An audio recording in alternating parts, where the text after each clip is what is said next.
نبينا يا نبينا يا نبينا يا نبينا ሐጅ ቀደም ባሉት ጊዜያት እንዴት ነበር? ካሁኑ ጋር ያለው ልዩነት በንጽጽር ምን ይመስላል? በመንፈሳዊነቱ መቼም የድሮ ዘመን መንፈሳዊነት ቀላል አልነበረም። ሐጅ ለመሄድ ሲሰናዱ ቤተሰቦቻቸውን ተሰናብተው ነው። ምክንያቱም ረጅም ጉዞ ስለሆነ መንገድ ላይ ብዙ ነገር ያጋጥማቸዋልና የሞቱ ያክል ነው ሰው የሚሸኛቸው። የሐጅ ጉዞ ቀደም ባሉት ጊዜያት ዘመናዊ የትራንስፖርት የመሰረተ ልማት ግንባታ ከመምጣቱ በፊት እጅግ በጣም አድካሚና አደገኛ ጉዞ ነበር። የቀድሞ የሐጅ ተጓዦች ምናልባትም መንገድ ላይ ሊያጋጥሟቸው በሚችሉ ችግሮች ምክንያት ላይመለሱ እንደሚችሉ ያወቁ ቤተሰቦቻቸውን ተሰናብተው በጥልቅ ሃይማኖታዊ እምነት ተገፋፍተው የሐጅ ጉዞን አድርገዋል። ለዘመናት ሐጅ የአካላዊ ጽናትና የመንፈሳዊ ትጋት ፈተና ነበር። ለመሆኑ ጉዞ ወደ መካ ከ20ኛው ክፍለ ዘመን በፊት ምን ይመስል ነበር? የእስልምና አንዱ ማዕዘን ሃይማኖቱ መገለጫ ሐጅ ማድረግ ነው። ሐጅ ማድረግ ስለሆነ ይህንን ተግባር ለመፈጸም ረጅም ጉዞ ተጉዘው ከተለያየ የዓለም ክፍል እኛ እንኳን ቅርብ ነን፣ ብዙ ርቀት የለንም። ድሮ በአብዛኛው በምጽዋ በኩል ነው ሐጅ ሲፈጸም የነበረው። አውሮፕላን ባልነበረበት ዘመን የምጽዋን ወደብ በመጠቀም በቀላሉ ቀይ ባህርን በመርከብ ተሻግረው ብዙ ኪሎ ሜትር ርቀት የለውም። ቀይ ባህርን ከተሻገሩ ጅዳ ይገባሉ። በጅዳ ወደብ እስከ መካ ድረስ ያለው ርቀት 7 ኪሎ ሜትር ነው። ስለዚህ ከሌላው አህጉር አንፃር የኛ ከሀበሻ ወደ መካ ሄዶ ሐጅ ማድረግ ከርቀት አኳያ የተሻለ እድል ነበረን።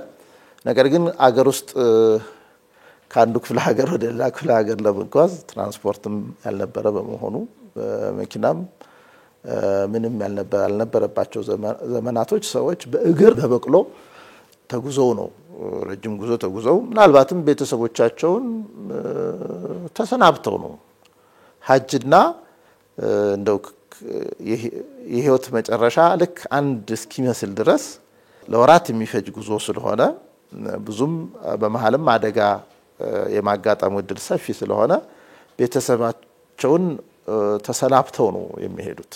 የጉዞ ዘዴ በእግር፣ በግመል ተሳፋሪዎች፣ በአህያ ወይም በመርከብ ላይ ነበር።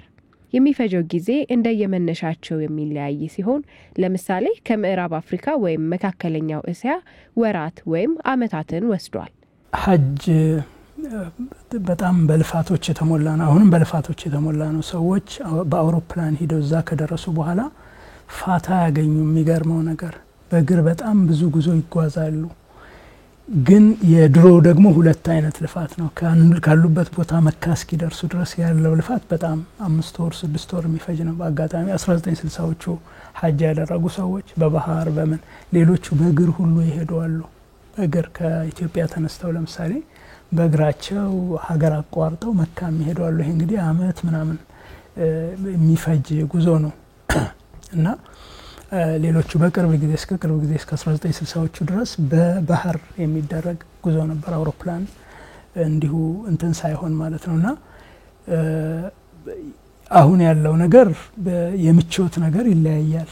በድሮ ለወራት ነው የሚጓዙት የነበር። አሁን በአንድ ሰዓት ተኩል ውስጥ ከዚህ ተነስቶ ሐጅ ቦታ ላይ መድረስ ይቻላል። እዛ ከደረሱ በኋላ ያለው ልፋት ግን እኩል ነው። ያኛው ግን በሁለት ደብል ይሆናል ማለት ነው። በዚያው በምጽዋ አድርገው ወደ ጅዳ ከጅዳ መካ ገብተው የሐጅ ስነ ስርዓቱን ከፈጸሙ በኋላ በዛው መንገድ መርከብ አቋርጠው አክሱም ከዛ ወደ ውቅሮ መተው ውቅሮ ላይ የኢማም የነጃሺ መስጊድ ላይ በአሹራ በሚባለው ስብስብ በዛ በዓል በአሹራ ቀን ከብዙ የኢትዮጵያ ክፍል ሐጅ አድርገው የተመለሱ አማኞች ውቅሮ ላይ ይሰባሰባሉ። ውቅሮ ላይ ተሰባስበው በጉዞ ያጋጠማቸውን ሁኔታ ተነጋግረው በሀገራቸው እስልምና ጉዳይ ላይ ተወያይተው ከአሹራን በዓል ውቅሮ ነጃሺ መስጊድ ላይ አክብረው ቀጥታ ወደ የቤተሰቦቻቸው በምስራቅም በምዕራብም በማዕከላዊ ኢትዮጵያም በሰሜንም ኢትዮጵያ ክፍል የሚመላለሱበት ታሪክ ነው። ለዘመናት ያስተናገር ነው። ያው ዘመናዊ ቴክኖሎጂ አውሮፕላንና የመሳሰሉት የመጓጓዣ መንገዶች ሲመጡ የሐጁ ስነ ስርዓት የበለጠ ቀለል የማለት አዝማሚያ ያሳይቷል። ምናልባትም ከዋጋ አኳያ ያሁኑ ዋጋ ከአመት ወደ አመት የማይቀመስ የሆነ የመጣበት ሁኔታ ቢከሰትም በጥቅሉ ያሁኑ የሐጅ ጉዞ ወይም የኡምራም ጉዞ ከአለፈው ዘመን ቀለል ያለ ነበረ። የቀድሞ ተጓዦች ለደህንነት ሲባል በቡድን ይጓዙ ነበር። ይህ ቡድን ካራቫን ይባላል። በጊዜው ራስን ከተለያዩ አደጋዎች ለመጠበቅ በጋራ መጓዝ የተለመደ ነበር። እነዚህ ቡድኖች ብዙ ጊዜ በጠባቂዎች ወይም በአካባቢው ገዢዎች ታጅበው ነበር ሐጅ የሚያደርጉት። በዚያን ጊዜ ታዋቂ የነበሩ እንደ ዳርብ ዙበይዳህ የኢራቅ፣ የግብጽ ሐጅ መንገድ፣ የደማስቆ ካራቫን፣ የሻም መንገድ የሚባሉ የሐጅ መንገዶችም ነበሩ።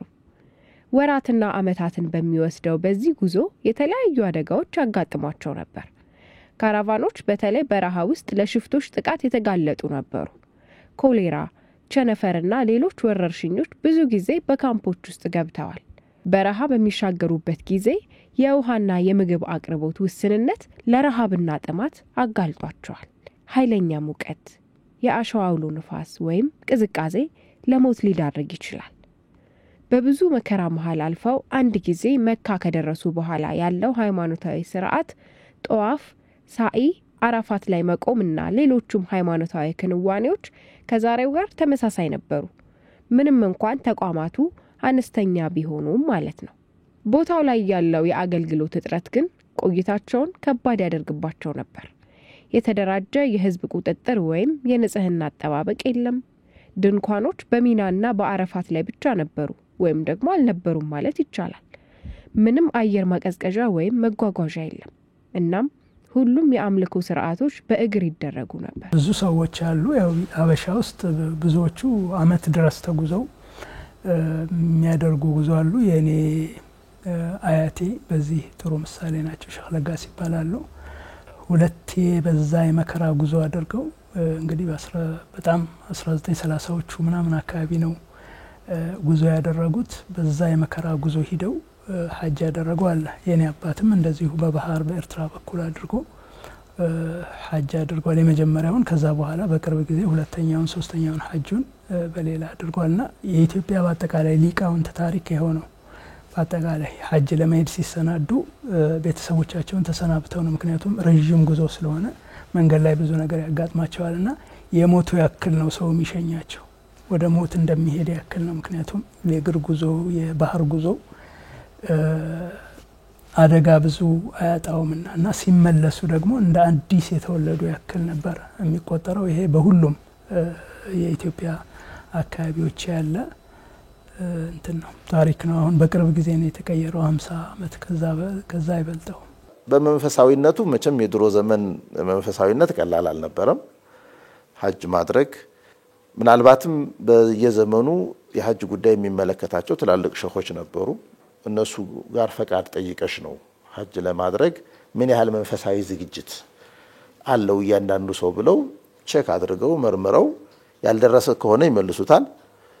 በወጉ የደረሰ ከሆነ ያንን ተግባር ለመፈጸም እንዲሄድ ይፈቅዳሉ።